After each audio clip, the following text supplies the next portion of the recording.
Life audit എന്ന് പറഞ്ഞാൽ നമുക്ക് എല്ലാവർക്കും അറിയാം അല്ലെ? ഓഡിറ്റ് കണക്കുകൾ പരിശോധിക്കുക, രേഖകൾ പരിശോധിക്കുക, അതൊക്കെയാണ് അക്കൗണ്ട്സ്. പേയ്മെന്റ് ഡീറ്റെയിൽസ് എല്ലാം കൃത്യമാണോ, എന്തൊക്കെ മോഡിഫിക്കേഷൻ വരുത്തണം, ഇതൊക്കെയാണ് ശരിക്കും ഓഡിറ്റ് എന്ന് പറയുന്നത്. അപ്പോ ശരിക്കും ലൈഫിനെ ഒന്ന് ഓഡിറ്റ് ചെയ്യുക എന്ന് പറഞ്ഞാൽ അത് എത്ര ഇമ്പോർട്ടന്റ് ആണ് എന്നുള്ളതാണ് നമ്മൾ ഇന്ന് പറയുന്നത്. ലൈഫിനെ ഓഡിറ്റ് ചെയ്യുമ്പോൾ ശരിക്കും നമ്മുടെ ചിന്തകളെ, നമ്മുടെ തീരുമാനങ്ങളെ, നമ്മൾ മുമ്പ് നടത്തിയ, നമ്മുടെ ലൈഫിൽ നടത്തിയ പ്രതികരണങ്ങളെ, അതുപോലെ നമ്മൾ ലൈഫിൽ ആവർത്തിച്ച് നമുക്ക് വരുന്ന ബിഹേവിയറൽ പാറ്റേൺസ് ഉണ്ട്. അങ്ങനെയുള്ള കുറെ കാര്യങ്ങളാണ് നമ്മൾ ശരിക്കും ഓഡിറ്റ് ചെയ്യേണ്ടത്. ഓഡിറ്റ് ചെയ്യാന്ന് പറഞ്ഞാൽ നമ്മൾ കുറ്റപ്പെടുത്തുക എന്നല്ല ഉദ്ദേശിക്കുന്നത്. നമ്മൾ നമ്മുടെ പഴയ ഓരോ ഇൻസിഡൻസുകളും എടുത്തു നോക്കിയിട്ട് അതിൽ നിന്ന് നമുക്ക് എങ്ങനെ മെച്ചപ്പെടാം, നമുക്ക് അതിനെ എങ്ങനെ കൺവേർട്ട് ചെയ്യാം എന്നുള്ളതാണ് നമ്മൾ നോക്കാൻ പോകുന്നത്. ഇപ്പം നമുക്ക് ഒരു വേദന ഉണ്ടായെങ്കിൽ അതിന് ശരിക്കും നമുക്കൊരു വിസ്ഡത്തിലേക്ക് കൺവേർട്ട് ചെയ്യാൻ നമുക്ക് കഴിയും. നമുക്കുണ്ടായ തോൽവിയെ നമുക്ക് പേഷ്യൻസിലേക്ക് മാറ്റാൻ കഴിയും. നമുക്ക് ഉണ്ടായ അവഗണനയെ നമുക്ക് സെൽഫ് റെസ്പെക്റ്റിലേക്ക് മാറ്റാൻ കഴിയും. നമുക്ക് അപമാനമാണ് ഉണ്ടായിട്ടുള്ളതെങ്കിൽ അത് നമുക്ക് ബൗണ്ടറി സെറ്റ് ചെയ്യുക എന്നൊരു പ്രോസസ്സിലേക്ക് നയിക്കാൻ കഴിയും. ഇത് ആദ്യമായ ഒരു എക്സാമ്പിൾ ആയിട്ട് ഞാൻ ഇങ്ങനെ പറഞ്ഞതാണ്. നമുക്കുണ്ടാകുന്ന ഓരോ ഇൻസിഡന്റുകളും നമ്മളെ നല്ല ഒരു വഴിയിലേക്ക് തെളിച്ചു വിടുന്ന ഒരു റീസൺ ആയിട്ട് നമുക്ക് കാണാൻ പറ്റും. ഇപ്പോ നമുക്കറിയാം, ഒരേ ഒരു പ്രോസസ്സ് തന്നെ പല വ്യക്തികൾക്കും അല്ലെങ്കിൽ പല ഒബ്ജക്ട്സിനും പല തരത്തിലുള്ള റെസ്പോൺസ് ആണ് ഉണ്ടാക്കുന്നത്. സിമ്പിൾ ആയിട്ട് നമ്മൾ ഒരു എക്സാമ്പിൾ എടുക്കുകയാണെങ്കിൽ, നമ്മൾ ഒരു ഒരു പാത്രത്തിൽ വെള്ളം തിളപ്പിക്കുന്നു. ദെൻ നമ്മൾ അതിലേക്ക് ഒരു 3 പാത്രമുണ്ടെന്ന് നമ്മളൊന്ന് സങ്കല്പിക്കാം. ആദ്യത്തിലേക്ക് കുറച്ച് ഉരുളക്കിഴങ്ങ് ഇടുന്നു, രണ്ടാമത്തേതിൽ മുട്ട ഇടുന്നു, മൂന്നാമത്തേതിൽ കുറച്ച് കാപ്പിപ്പൊടി ഇടുന്നു. നമ്മളൊന്ന് ഒരു കമ്പയർ ചെയ്യാൻ വേണ്ടി പറയാം. ഒരേപോലെ തന്നെ ഒരേ സമയത്തിൽ ഇത് ചൂടാക്കുന്നു. ചൂടായി കഴിയുമ്പോൾ ഈ ഉരുളക്കിഴങ്ങ് ഇട്ട ആ ഒരു പാത്രത്തിലേക്ക് നമ്മൾ നോക്കിയാൽ വളരെ സ്ട്രോങ് ആയിരുന്ന, നല്ല ഒരു അത്യാവശ്യം ഹാർഡായിരുന്ന ഈ ഉരുളക്കിഴങ്ങ് ഈ ചൂടില് വെന്ത് വളരെ സോഫ്റ്റായി ഒരു ശക്തിയുമില്ലാത്ത ഒരവസ്ഥയിൽ ആയതായിട്ട് നമുക്ക് കാണാൻ കഴിയും, അല്ലെ? ഈ രണ്ടാമത്തെ പാത്രത്തിൽ നമ്മൾ നോക്കുകയാണെങ്കിൽ മുട്ട ആദ്യം വളരെ ഹാർഡായിരുന്നു, ഉള്ളിലുള്ളത് വളരെ ഇതുമായിരുന്നു, പെട്ടെന്ന് തന്നെ ഇതാവുന്ന ലിക്വിഡ് ഫോമിലായിരുന്നു. പക്ഷെ ഇത് തിളക്കും തോറും ഉള്ളിലുള്ള ആ ഒരു കണ്ടന്റ് വളരെയധികം ഹാർഡായി മാറുന്നു. ഓക്കെ, അതാണ് രണ്ടാമത്തെ പാത്രത്തിൽ സംഭവിച്ചതായിട്ട് കാണുന്നത്. ഇനി മൂന്നാമത്തെ പാത്രത്തിൽ നമ്മൾ എന്തായിരുന്നു ഇട്ടത്? കാപ്പിപ്പൊടി.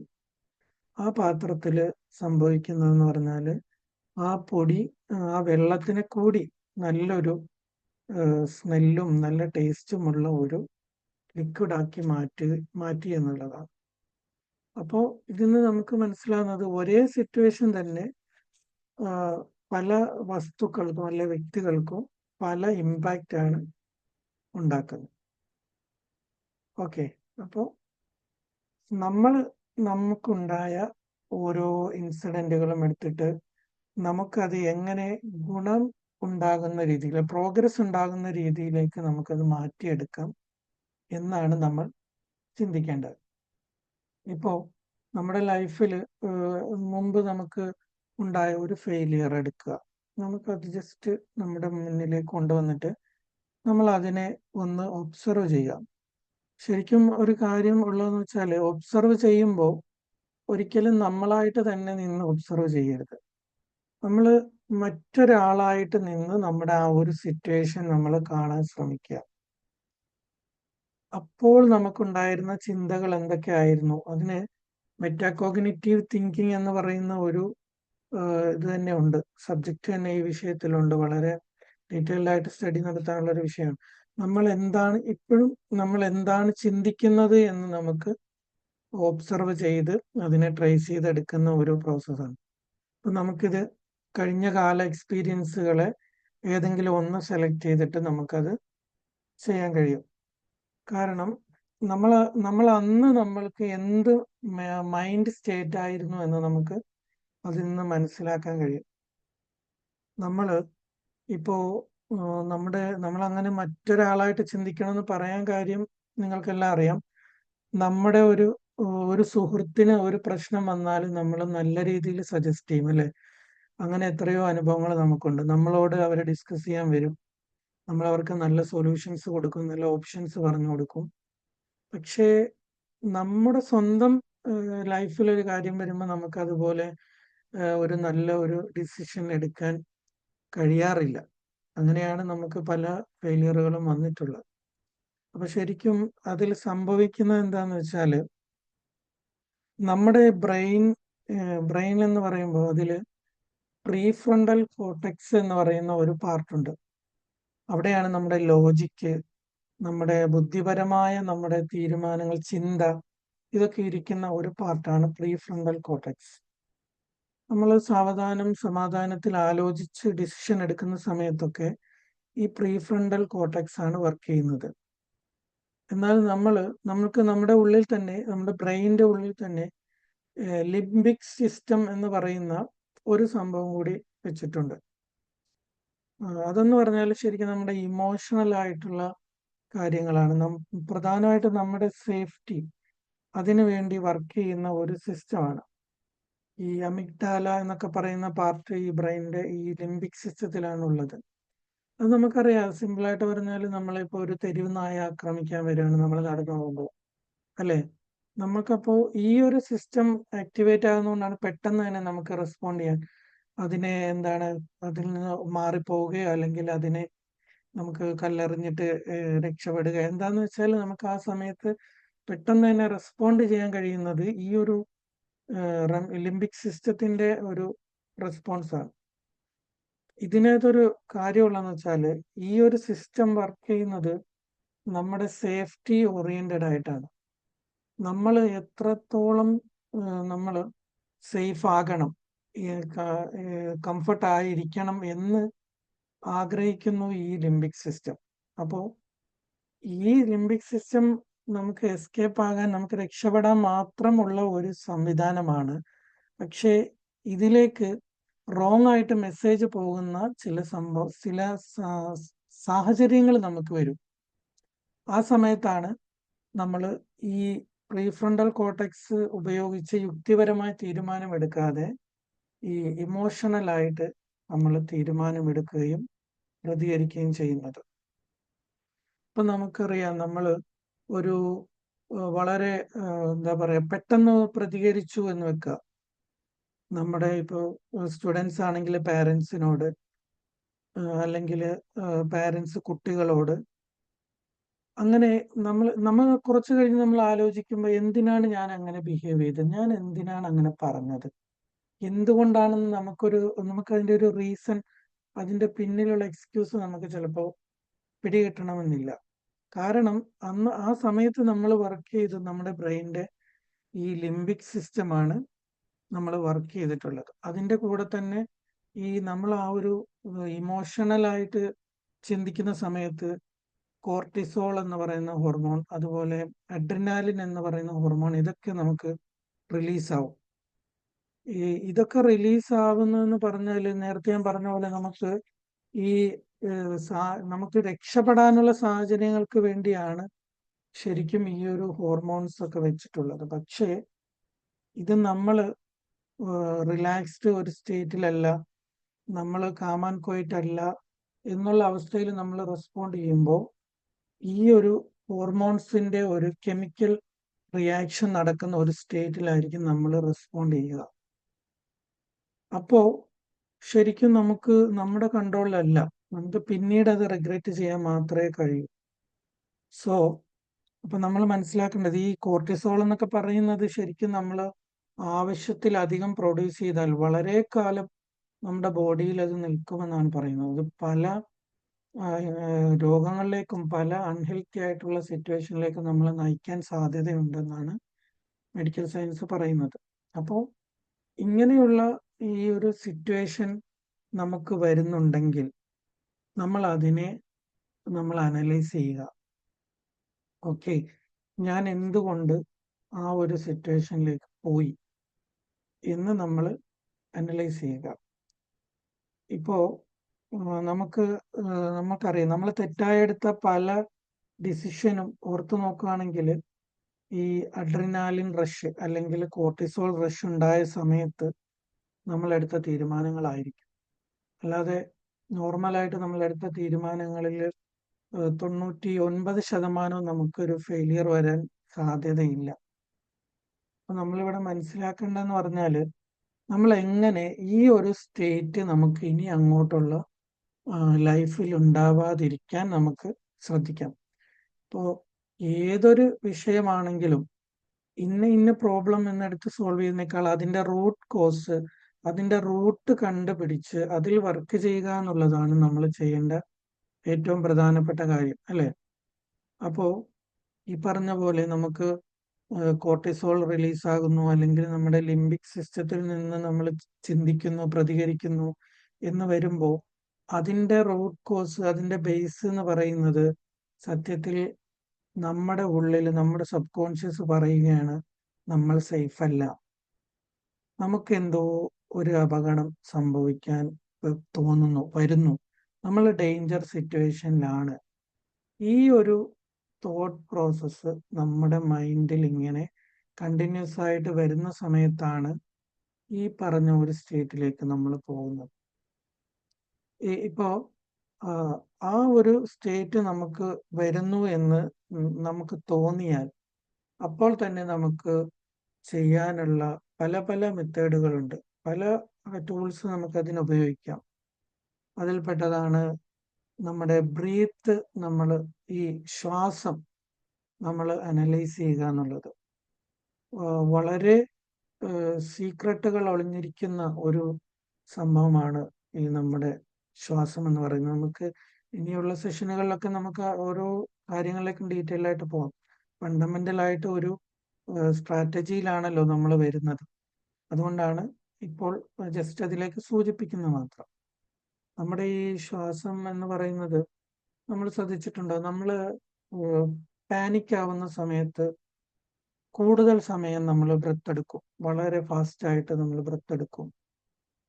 അതേസമയം നമ്മൾ കാമായിട്ടിരിക്കുകയാണെങ്കിൽ വളരെ സ്ലോയിലായിരിക്കും, ഒരു റിതമിലായിരിക്കും നമ്മുടെ ഇൻഹെയിൽ ആൻഡ് എക്സെയിൽ നടക്കുന്നത്. ശരിയല്ലേ?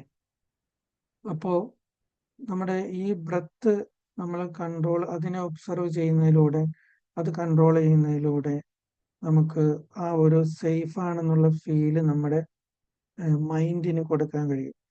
ഈ നമ്മളെന്ന് പറയുന്നത് ശരിക്കും നമ്മുടെ ബോഡി, നമ്മുടെ മൈൻഡ്, നമ്മുടെ സോള്, ഇത് മൂന്നും കൂടെ കമ്പൈൻഡ് ആയിട്ടുള്ള ഒരു സ്റ്റേറ്റിലാണ് ശരിക്കും ഒരു ഹ്യൂമൻ ബീയിങ് ഉണ്ടാവുക.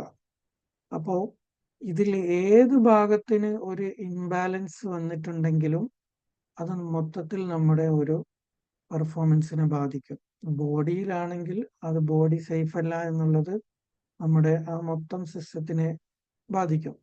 ഈവൻ മൈൻഡ് സേഫ് അല്ലെങ്കിൽ അതും ബാധിക്കും. അങ്ങനെ ചുരുക്കി പറഞ്ഞാൽ നമ്മൾ ഇങ്ങനെയുള്ള ടൂൾസ് നമ്മൾ അവിടെ യൂസ് ചെയ്യുക എന്നുള്ളതാണ്. മെഡിറ്റേഷൻ, അതുപോലെ പല പല ടൂൾസ് നമുക്ക് യൂസ് ചെയ്യാൻ കഴിയും. അതിനെക്കുറിച്ചൊക്കെ വിശദമായിട്ട് നമുക്ക് പിന്നീട് പഠിക്കാൻ കഴിയും. അപ്പോൾ നമ്മൾ മനസ്സിലാക്കേണ്ടത്, ഇപ്പോ ഒരു നമുക്കൊരു വിഷമകരമായ ഒരു അനുഭവം വന്നു എന്ന് വിചാരിച്ച് നമ്മൾ അതിലേക്ക് കൂടുതൽ ചിന്തിച്ച് നമ്മുടെ പാസ്റ്റിലായിട്ട് നമ്മുടെ ഫ്യൂച്ചർ നശിപ്പിക്കുക എന്നുള്ളതല്ല. ആ ഒരു ഇൻസിഡന്റ് എന്തായിരുന്നു എന്ന് നമുക്ക് പൂർണ്ണമായും അനലൈസ് ചെയ്ത് നമുക്ക് എടുക്കാൻ കഴിയും.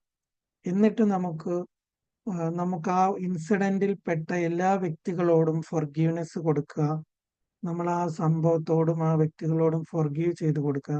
ദെൻ ആ ഒരു ഇൻസിഡന്റ് നമ്മൾ എന്ത് ചെയ്യുക, ഒരു ലെസൺ ആയിട്ട് എടുക്കുക. നമ്മൾ അതിനോട് ആ ഒരു സംഭവത്തോട് തന്നെ നമ്മൾ ഗ്രേറ്റ്ഫുൾ ആവുക. ആ ഒരു സംഭവം നമ്മുടെ ലൈഫിൽ എന്തെല്ലാം ക്വാളിറ്റീസ് പിന്നീട് കൊണ്ടുവന്നു എന്ന് ചിന്തിച്ചു നോക്കാം.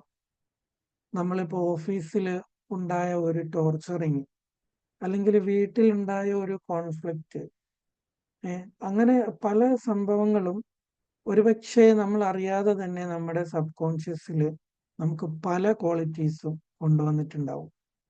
ഒരുപക്ഷെ അത് ക്ഷമയായിരിക്കാം, അല്ലെങ്കിൽ നമുക്ക് ഈ പറഞ്ഞ പോലെ നമ്മൾ പാനിക് ആവാതെ നമുക്ക് സിറ്റുവേഷൻസ് ഹാൻഡിൽ ചെയ്യാനുള്ള ഒരു സ്കില്ലായിരിക്കാം. അങ്ങനെ പലതും നമ്മുടെ ലൈഫിലേക്ക് നമുക്ക് അച്ചീവ് ചെയ്യാൻ കഴിയും. ഈ ഒരു ഓരോ പ്രശ്നങ്ങളും നമ്മൾ ഗ്രേറ്റ്ഫുൾ ആയിട്ട് അതിനൊരു ബ്ലെസ്സിങ് ആയിട്ട് കണ്ടാൽ, ഇപ്പോ നമുക്കറിയാം അല്ലേ, നമ്മൾ പെട്രോളിയം ഈ ഒരു സംഭവം അതിന്റെ ഒരു യൂസേജ് നമുക്കറിയാം. പെട്രോളിയം പ്രോഡക്ട്സ് ഇല്ലാതെ നമുക്ക് ഇന്ന് ജീവിക്കാനേ കഴിയാത്ത ഒരു രീതിയാണ്. എങ്ങനെയാണ് ഈ പെട്രോളിയം പ്രോഡക്ട്സ് ഭൂമിക്ക് അടിയിൽ പ്രൊഡ്യൂസായി വന്നത്? നമുക്കറിയാം അല്ലേ, വളരെ അനേകായിരം വർഷങ്ങൾക്ക് മുമ്പ് ഭൂമിയുടെ അടിയിൽ പെട്ടുപോയ കുറെ ചെറിയ ചെറിയ ജീവികൾ അല്ലെങ്കിൽ സസ്യങ്ങൾ, അവരുടെ ഒരു ആ അവശിഷ്ടങ്ങള് ഭൂമിയുടെ അതീവ സമ്മർദ്ദത്തിലും ആ ഒരു ചൂടിലുമൊക്കെ കുറെ പ്രോസസ്സിങ് നടന്നാണ് അതൊരു വലിയ എന്താ പറയാ, ലോകത്തിന്റെ ഒരു ഫിനാൻഷ്യൽ സെറ്റപ്പ് തന്നെ മാറ്റിക്കളഞ്ഞ, അല്ലെങ്കിൽ നമ്മുടെ ഗ്രോത്ത് വളരെ പെട്ടെന്ന് തന്നെ മാറ്റിയ ഒരു സംഭവമാണ് പെട്രോളിയം പ്രൊഡക്ട്സിന്റെ യൂസേജ് കണ്ടുപിടിച്ചത്. അപ്പോൾ അത്രയും എന്താ പറയാ, വളരെ വിലപിടിച്ച ഒരു സാധനം നമുക്ക് കിട്ടിയത് ഇത്രയധികം പ്രോസസ്സിലൂടെ അത് കടന്നു പോയതിനു ശേഷമാണ്. ഈ ഒരു തലത്തിൽ തന്നെ നമ്മൾ അനുഭവിച്ച നമ്മുടെ ഓരോ ലെസൺസും നമ്മളെ പ്യൂരിഫൈ ചെയ്യാൻ, നമ്മളെ കോസ്റ്റ്ലി ആക്കാൻ, നമ്മളൊരു എന്താ പറയാ, നമ്മളൊരു ശരിക്കും ഒരു യൂണിവേഴ്സൽ സിറ്റിസൺ ആണ് എന്ന് നമ്മളെ ബോധ്യപ്പെടുത്താൻ. ഈ യൂണിവേഴ്സിൽ ഒരു സാധനവും എന്താ പറയാ വർത്തിയല്ലാത്ത ഒരു കാര്യവുമില്ല. പിന്നെ എന്തിനാണ് ഹ്യൂമൻ ആയിട്ടുള്ള നമ്മൾ മാത്രം ഇങ്ങനെ സെൽഫ് ലവ് ഇല്ലാതെ, എന്താ പറയാ സെൽഫ് വർത്ത് ഇല്ലാതെ നമ്മളിങ്ങനെ ഓരോ കാര്യങ്ങളെ സമീപിക്കുന്നു. നമ്മുടെ ലൈഫ് ഫുള്ള് നമ്മൾ നിരാശയിലും അതുപോലെയുള്ള കാര്യങ്ങൾ നമ്മൾ വെറുതെ സമയം ചെലവഴിക്കുന്നു. നമുക്കൊരു പ്രോഗ്രസ്സും ഉണ്ടാവാതെ നമ്മൾ ചെലവഴിക്കുന്നു. പക്ഷേ ഈ ഓരോ നമുക്ക് സംഭവിച്ച കാര്യങ്ങളെയും നമ്മൾ ഒരു നല്ല ഒരു ബ്ലെസ്സിങ് ആയിട്ട് ചിന്തിച്ചു നോക്കുക. നമ്മൾ മാറി നിന്ന് അന്ന് അങ്ങനെ സംഭവിച്ചത് കൊണ്ടാണ് ഈവൻ നമ്മൾ ഒരുപക്ഷെ ഈ ഒരു നമ്മൾ ഇങ്ങനെയുള്ള നോളജുകൾ പഠിക്കാൻ നമ്മളിപ്പോൾ ഇവിടെ വന്നിരിക്കുന്നു. നമ്മളെല്ലാവരും ഈ ഒരു സിറ്റുവേഷനോട് ഗ്രേറ്റ്ഫുൾ ആണ് അല്ലേ. ഇതിലേക്ക് എത്തിയത് തന്നെ ഒരു പക്ഷേ നമ്മളെ വേദനിപ്പിച്ച എന്തെല്ലാമോ സംഭവങ്ങൾ ഒരു പക്ഷേ ഇതിന്റെ പിന്നിലുണ്ടായിരിക്കാം. അപ്പോൾ നമ്മൾ ഓരോ ഇപ്പോൾ നമുക്ക് ഓരോ ഇൻസിഡന്റ് എടുത്താലും നമുക്ക് ഗ്രേറ്റ്ഫുൾ ആകാനുള്ള ഒരുപാട് കാര്യങ്ങൾ ഉണ്ടാവാം. നമ്മളെ പഠിപ്പിച്ച, നമുക്ക് അറിവ് പകർന്ന, നമ്മളെ സഹായിച്ച ഒരുപാട് കാര്യങ്ങൾ, ആ ആളുകൾ ഈ പ്രശ്നങ്ങളുടെ ഇടയിൽ നമുക്ക് കണ്ടെത്താൻ കഴിയില്ലേ. അങ്ങനെയും എല്ലാത്തിനെയും നമ്മൾ ആ ഒരു തലത്തിൽ നിന്നുകൊണ്ട് ചിന്തിക്കുമ്പോഴാണ് നമുക്ക് മുന്നോട്ടുള്ള ഒരു എനർജി ആയിട്ട് നമുക്ക് എടുക്കാൻ കഴിയും. ഞാൻ ഈ എക്സ്പീരിയൻസിന്റെ ഒരു ആ ഒരു പവർ പറയാൻ വേണ്ടിയിട്ട് ഞാൻ ഒരു ചെറിയ കഥ പറയാണ്. നിങ്ങൾക്ക് എല്ലാവർക്കും അറിയാവുന്ന ഒരു കഥയായിരിക്കും. ഒരു കപ്പൽ യാത്ര പോവുകയാണ്. ആ സമയത്ത് ഈ ഏകദേശം ഒരു നടുക്കടലൊക്കെ ആയ സമയത്ത് ഈ കപ്പൽ കേടാവുന്നു. ഇതിന്റെ എൻജിൻ വർക്ക് ചെയ്യുന്നില്ല. അതിൽ കുറെ എഞ്ചിനീയേഴ്സ് ഒക്കെ ഉണ്ട്. അവർ പോയി ആ എഞ്ചിനൊക്കെ ഒന്ന് നോക്കി, പല അവരുടെ കുറെ ടെക്നോളജി ഒക്കെ യൂസ് ചെയ്ത് നോക്കി. പക്ഷേ എഞ്ചിൻ അങ്ങോട്ട് ഓൺ ആവുന്നില്ല. അവസാനം ഈ കൂട്ടത്തിൽ ഒരു വളരെ പ്രായം ചെന്ന ഒരു എഞ്ചിനീയർ ഉണ്ട് എന്ന് ഈ ക്യാപ്റ്റൻ അറിയുന്നു. അങ്ങനെ ഈ ക്യാപ്റ്റൻ അദ്ദേഹത്തെ ക്ഷണിച്ചു കൊണ്ടുവരുന്നു. നിങ്ങളൊന്ന് നോക്കൂ, ഇത്രയും എഞ്ചിനീയേഴ്സ് ഒക്കെ ട്രൈ ചെയ്തിട്ടും ഈ കപ്പൽ സ്റ്റാർട്ട് ആവുന്നില്ല. അദ്ദേഹത്തിന്റെ കയ്യിൽ ഒരു ചെറിയ ബാഗ് മാത്രമാണുള്ളത്. അപ്പൊ എല്ലാരും ഇങ്ങനെ ആകാംക്ഷയോടെ നോക്കി നിൽക്കുകയാണ് ഇദ്ദേഹം എന്താണ് ചെയ്യാൻ പോകുന്നത്. ഇദ്ദേഹത്തിന്റെ കയ്യിൽ എന്തെങ്കിലും എക്സ്ട്രാ ഓർഡിനറി ടൂൾസ് ഉണ്ടോ? അങ്ങനെ ഇദ്ദേഹം എഞ്ചിന്റെ ആ റൂമിലേക്ക് കയറി എഞ്ചിൻ മൊത്തം ഒന്ന് ഒബ്സർവ് ചെയ്തു. ശേഷം അദ്ദേഹത്തിന്റെ ബാഗിൽ നിന്ന് ഒരു ചെറിയൊരു ഹാമർ, ചെറിയൊരു ചുറ്റിക എടുത്ത് ഈ എഞ്ചിന്റെ ഒരു പ്രത്യേക പാർട്ടിൽ പോയി ഒരു 2-3 തട്ട് കൊടുക്കുന്നു. അദ്ദേഹം നോക്ക് ചെയ്യുന്നു. ദെൻ പെട്ടെന്ന് തന്നെ ഈ എഞ്ചിൻ റീസ്റ്റാർട്ട് ചെയ്യുകയാണ്. എഞ്ചിൻ ഓണായി, കപ്പൽ സ്റ്റാർട്ടായി, എല്ലാവരും വളരെ ഹാപ്പിയായി യാത്ര തുടർന്നു. അങ്ങനെ ക്യാപ്റ്റൻ ഇദ്ദേഹത്തോട് ചോദിക്കുന്നു, ഓക്കെ, നിങ്ങൾ ഞങ്ങളുടെ കപ്പൽ റീസ്റ്റാർട്ട് ചെയ്തു തന്നു, വളരെ നന്ദി. ഈ ഒരു വർക്കിന് എത്രയാണ് നിങ്ങളുടെ ചാർജ്, പറയൂ, തരാമെന്ന് പറയും. അങ്ങനെ ഇദ്ദേഹം പറഞ്ഞ ചാർജ് എന്ന് പറയുന്നത് 1,00,000 രൂപയാണ്.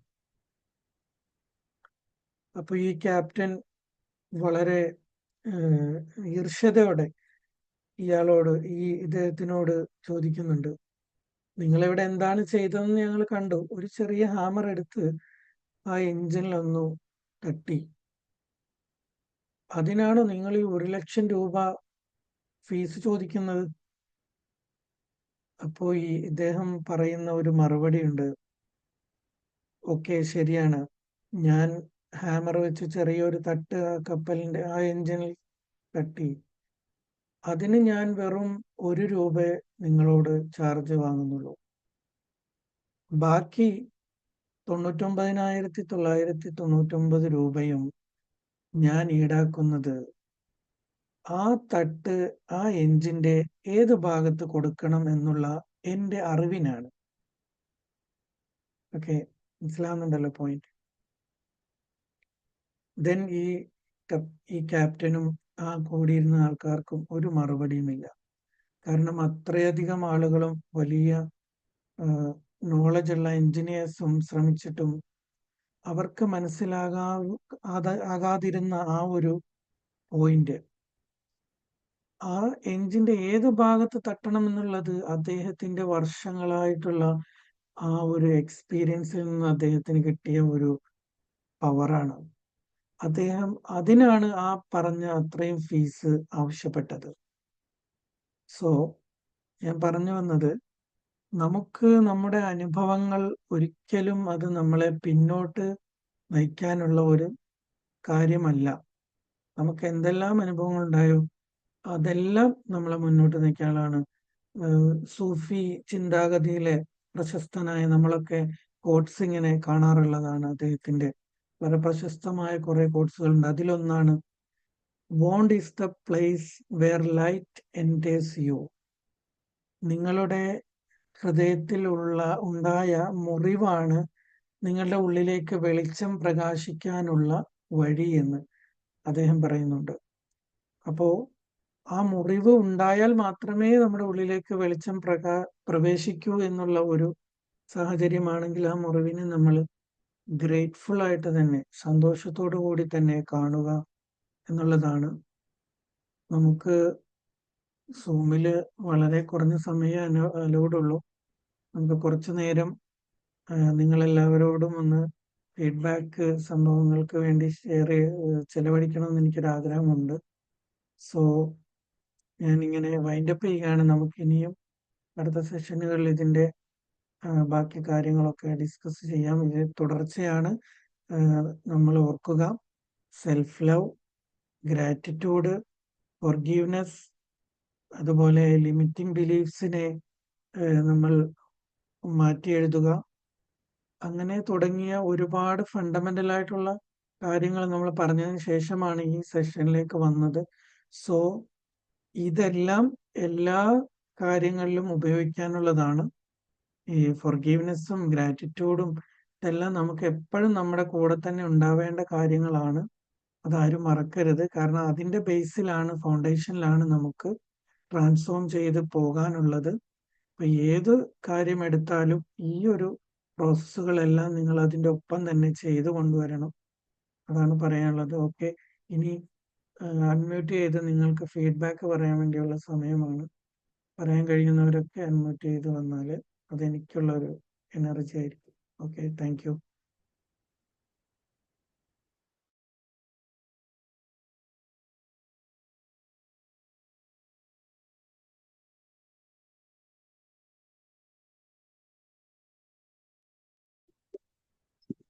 Yes, sir. Yes, ആഹ് Smita ma'am, പറയൂ. yes, yes, എനിക്ക് ആ ഒരു എക്സാമ്പിൾ ആണ് ഭയങ്കര പവർഫുൾ ആയിട്ട് തോന്നിയത്. പലപ്പോഴും നമ്മൾ എത്ര സ്കിൽസും ടാലൻസും ഒക്കെ ഉണ്ടെങ്കിലും നമ്മൾ നമ്മളെ സെൽഫ് ഡൗട്ട് ചെയ്യാറുണ്ട്. എനിക്ക് അതിനെ കൊണ്ട് പറ്റുമോ, എനിക്ക് പറ്റുമോ, ഞാൻ ഇനപ്പാണോ എന്നൊക്കെ തോന്നാറുണ്ട്. എനിക്ക് തോന്നാറുണ്ട് ചിലപ്പോ. പക്ഷെ ആ ഒരു എക്സ്പീരിയൻസിന്റെ കഥ പറഞ്ഞപ്പോ ആ ബാക്കി അത്രയും വാല്യൂ ഉണ്ട് ആ എക്സ്പീരിയൻസിൽ എന്നുള്ളത് നമ്മൾ പലപ്പോഴും മറക്കുന്നുണ്ട്. ഓരോരുത്തർക്കും ഉണ്ട് ഓരോ യൂണിക് ആയിട്ടുള്ള കഴിവ്. പക്ഷെ ആ കഴിവിനുള്ള എക്സ്പീരിയൻസ്, നമ്മുടെ ലൈഫ് എക്സ്പീരിയൻസ് എന്ന് പറഞ്ഞാൽ വലിയൊരു കാര്യമാണല്ലോ. അതിന്റെ വാല്യൂ, എക്സാമ്പിൾ സൂപ്പർ. ശരിക്കും അതൊരു മൈൻഡ് ടച്ചിങ് ആയിരുന്നു. Thank you sir. Thank you. Thank you, ma'am. Thank you. ഇനി ആരാണ് അൺമ്യൂട്ട് ചെയ്ത് പറയാൻ?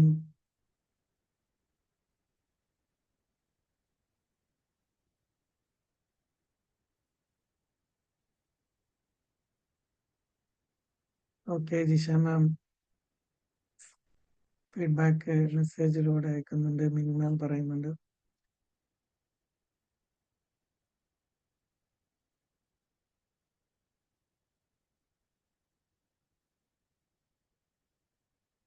ഇനി ആരാണ് അൺമ്യൂട്ട് ചെയ്ത് പറഞ്ഞാൽ നമുക്കത് മുന്നോട്ടുള്ള ഒരു എനർജിയാണ്.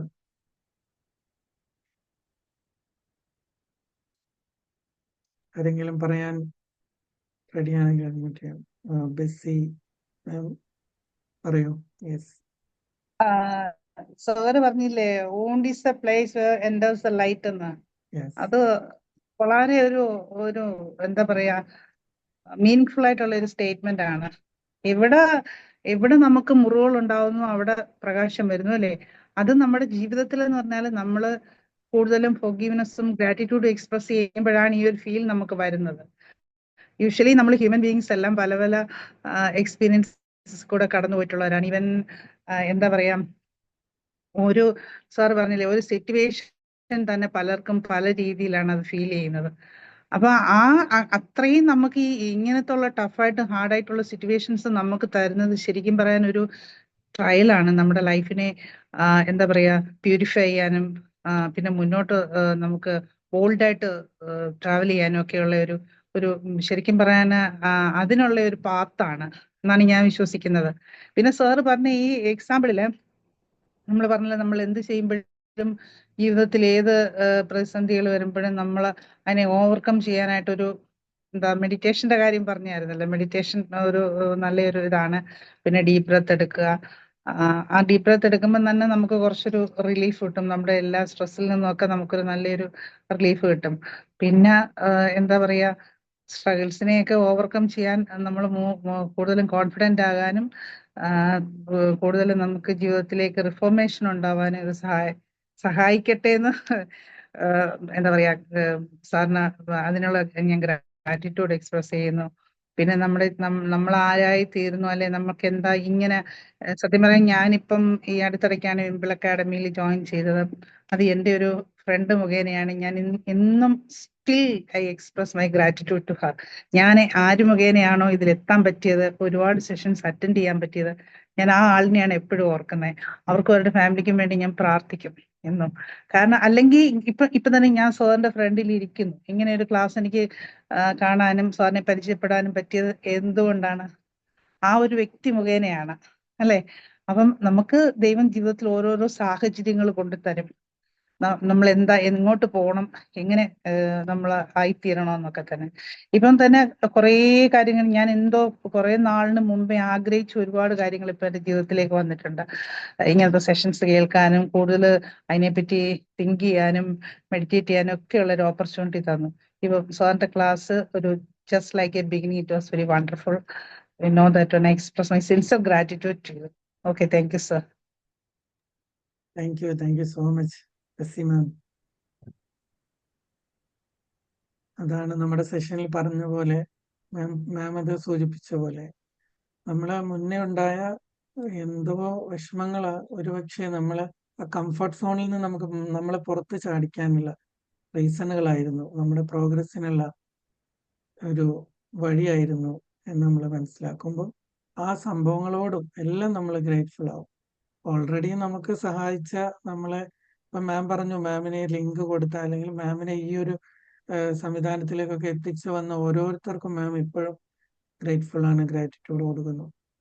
അങ്ങനെ അപ്പൊ അതിനോടൊപ്പം ഈ നെഗറ്റീവായ സിറ്റുവേഷൻസ് കൂടെ നമ്മൾ ഗ്രാറ്റിറ്റ്യൂഡ് കൊടുക്കുമ്പോൾ നമ്മുടെ ഒരു എന്താ പറയാ ലെവൽ ഓഫ് പ്രോഗ്രസ് എന്ന് പറയുന്നത് നമുക്ക് ഇമാജിൻ ചെയ്യാൻ കഴിയാത്ത ഒരു ലെവലിലായിരിക്കും. അതുപോലെ സ്മിത മാം പറഞ്ഞ പോലെ ആ ഒരു സംഭവങ്ങൾ നമുക്ക് ഇപ്പോൾ ഇതില് പലരും പല തരം മെഡിറ്റേഷനുകളും ഒക്കെ പ്രാക്ടീസ് ചെയ്യുന്നവരുണ്ട്, ചെയ്യിപ്പിക്കുന്നവരുണ്ട്. അപ്പോൾ ഇനി അങ്ങോട്ട് നമുക്ക് നമ്മുടെ സെഷനിലൊക്കെ നമുക്ക് ലൈവായിട്ട് തന്നെ പ്രാക്ടീസ് ചെയ്യാം. ഓരോ രീതിയിലുള്ള മെഡിറ്റേഷനുകളുണ്ട്.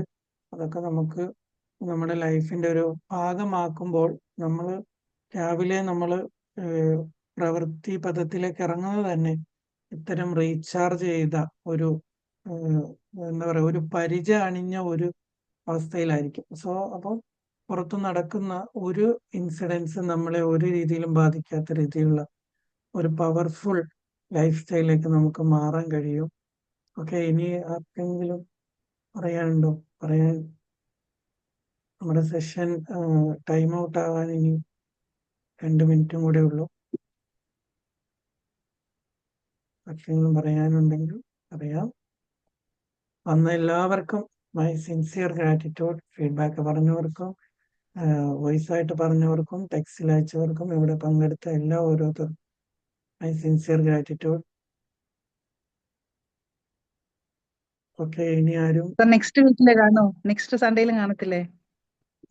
ഓക്കെ, ഒരു നെക്സ്റ്റ് കാര്യം സൺഡേയില് പറയാനുള്ളത്, നെക്സ്റ്റ് എല്ലാ സൺഡേസിലുമാണ് നമ്മുടെ സെഷൻ. നെക്സ്റ്റ് സൺഡേ മുതൽ ഒരു ടൈം ചേഞ്ച് ഉണ്ട്. രാവിലെ 11 മണിക്കത്തേക്ക് മാറ്റുന്നുണ്ട്. കാരണം നോമ്പ് സ്റ്റാർട്ട് ചെയ്യുന്നുണ്ട് നെക്സ്റ്റ് ഒരു മാസത്തേക്ക്. അപ്പോൾ ഈ സമയത്ത് എൻഗേജ്ഡ് ആയിരിക്കും. സോ ഒരു 4 സെഷൻ, ഒരു മാസത്തെ 4 സെഷൻ നമുക്ക് 11 മണിക്കായിരിക്കും. അപ്പോൾ ആ ഗ്രൂപ്പിലേക്ക് എൻട്രി ചെയ്താൽ അതിൽ കൃത്യമായിട്ട് ലിങ്ക് വരും. ഞാൻ ഓൾറെഡി ചാറ്റ് ബോക്സിൽ ഇട്ടിരുന്നു, ഒന്നുകൂടി ചെയ്തിട്ടുണ്ട്. അപ്പോൾ അടുത്ത സെഷൻ 11 മണിക്കായിരിക്കും രാവിലെ.